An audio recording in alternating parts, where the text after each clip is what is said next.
Hello, everyone. My name is Christopher Marmolejo, and I'm an astrologer, tarot counselor, and teacher. I have my master's and background in education, as well as my single subject teaching credential. My studies are informed by my inquiry into intersectionality and critical pedagogies. And I've worked with age ranges from preschool to postgraduate level. I have made the transition to becoming a consulting astrologer after studying astrology for about 4 years now, and have outgrown my practice to be a queer navigation of traditional Western astrology, modern and psychological astrology. I interpret using traditional planetary rulerships of the signs while using Placidus house, the tropical zodiac, and I also work in whole sign house systems.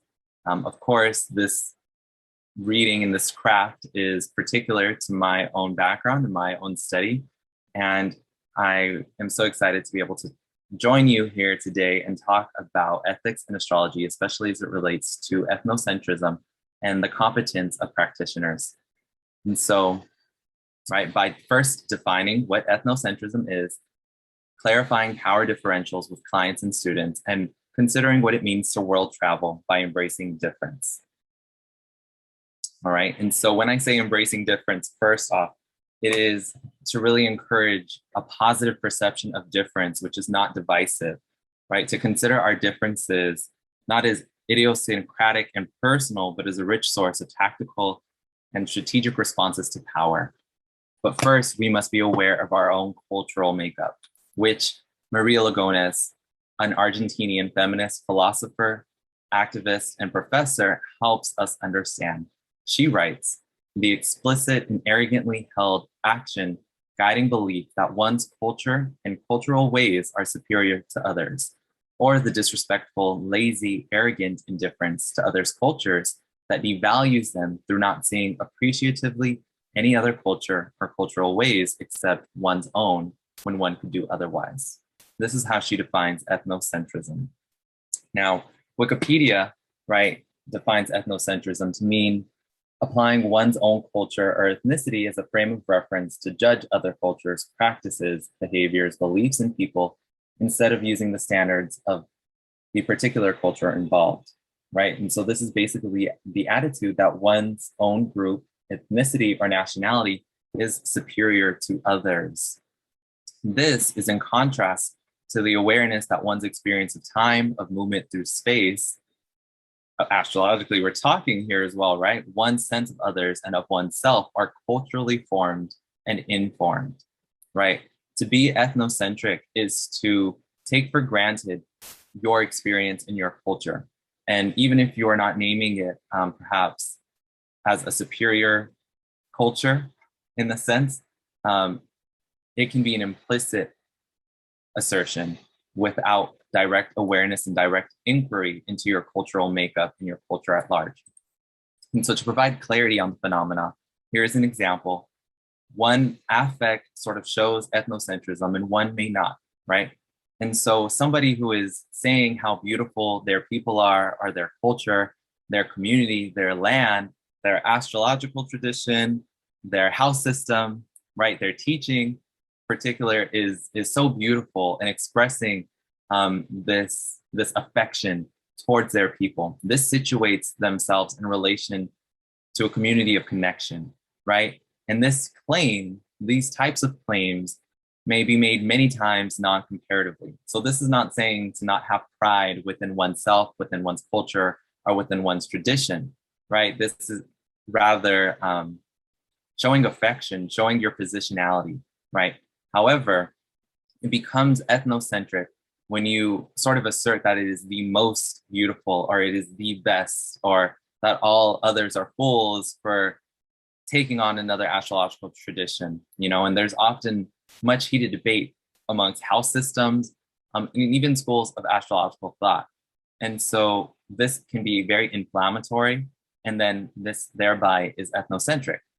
Now, this is from the lens of astrology. However, if we are asserting a cultural centrality without awareness beyond astrology in terms of race, in terms of gender, class, nationality, etc., we may be perpetuating ethnocentrism. This relates, of course, to the origins of astrology as Ptolemy oriented astrological and cultural differences around Alexandria, which he takes for granted as a neutral, culturally unremarkable locus. This we see perpetuated in Western thought and the Western racial structure, as the West is a perspective which is taken to be universal. It's taken to be the default, much like whiteness, right? It is imposed as the measure of the natural, right? And all else is a deviance from the white centrality, right? Often whiteness does not see itself as racialized. It sees, and so those of us trying to learn to become more socially conscious often do so first by looking at another culture rather than our own. And so, of course, by studying our own culture, we'll inevitably pull up the ties that connect our own racial, gendered, class, particular cultural history with the history of imperialism, the history of colonization and slavery. Whiteness exists on a spectrum to anti-Blackness. Whiteness is a construct of, is a way of magical thinking, right? But that has very real ramifications and needs to be challenged with conscious inquiry. And so, in becoming more conscious and more aware of our own cultural makeup and our own unique positionality, not only astrologically, but within terms of our gender, our race, and our class as astrologers, right? We deepen our self-reflexivity and we become more aware of the power differential at play within a client setting or within a class setting. Clients come to readings for answers and for clarity, typically when they are at a crossroads, when they are ready to heal, when they are ready to make big decisions. And especially teaching online or doing work online, we're meeting people from across the globe in different time zones, in different worlds, right, with different cultures. They're coming to us ready to ask about marriage or pregnancy, healing from a recent loss, considering investments, considering education. They're coming to us in a very open and vulnerable space. And so we, in order to meet them in that open and vulnerable space, we have to really know ourselves, right? Practitioners have technical astrological language mastery, which increases the power of the practitioner, right? And yet that client also needs to be empowered by living their own birth chart or by connecting to their own astrological makeup in a way. So in this means practitioners using astrological language in a way that invites the other in, invites the person into a deepened understanding of their own selves, rather than wielding the language over them, right? And asserting that you have the true or only delineation, perhaps, and without making space for the client to understand themselves through their own experience, right? And actually invite you in. And so, again, to meet clients in this open and vulnerable space, practitioners must be aware of their cultural makeup, their unique positionality of power as it is situated by race, gender, class, location, education level, nationality, sexuality, all right? And so this is very much an extension of the idea that practitioners must be aware of their own birth chart. How could you practice astrology without looking and knowing your own chart, looking at and knowing your own chart, right? That's just, it's immediately obvious how one's competence would be at stake to trying to help others understand their own birth charts without doing that prerequisite work of self-inquiry. This is very much the same.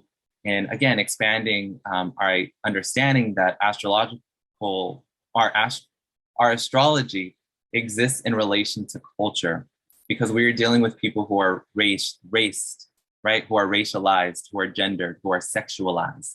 And so we cannot assert ourselves to be outside of that culture, to be without a race, to be without a gender, to be neutral.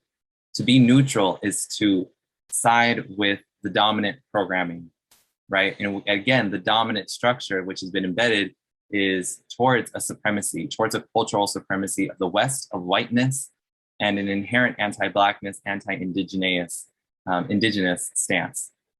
And so this being unaware is a sort of infantilization of judgment, where one denies their own responsibility and their own capacity to be self-knowing, to be aware of the racial state and ethnocentric culture one exists within, right?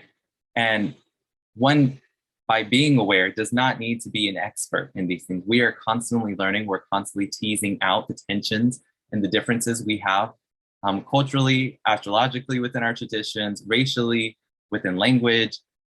And this awareness makes us aware of our own limitations so that, as was mentioned in another video, we can perhaps refer clients to other astrologers or to other practitioners who may be more adept or who may have more lived experience with that of the client, right? Or who at least know the limits of what perhaps they can help counsel or assist clients with. If it is outside of the realm of their lived experience, if it's outside of their study or tradition, if it's in regards to a specific racial or gendered experience, right, then that might be beyond your scope.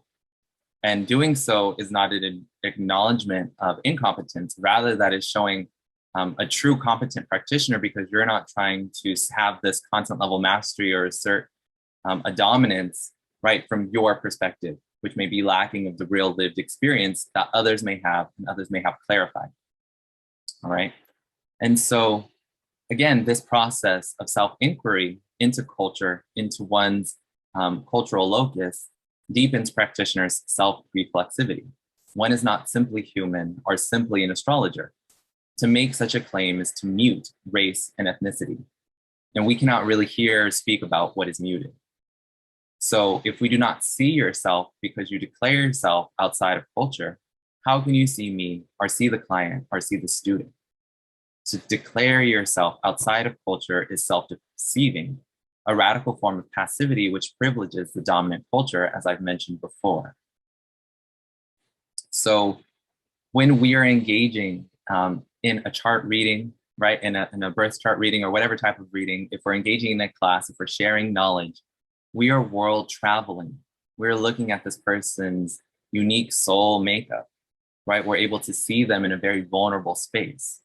But that vulnerable space is not only understood or situated by planetary positions. Again, it's understood and it's created through the dynamics and the interplay of race, of power, really of power as it exists and is created historically. And so in order to world travel, as we do in a chart reading, in order to meet clients cross-culturally, right, we must be aware of our particular world and our cultural inheritance without taking it for granted as the default, as to almost to be without culture because it's just the world we live in. The fish in the water sort of example, right? Oh, where is the ocean?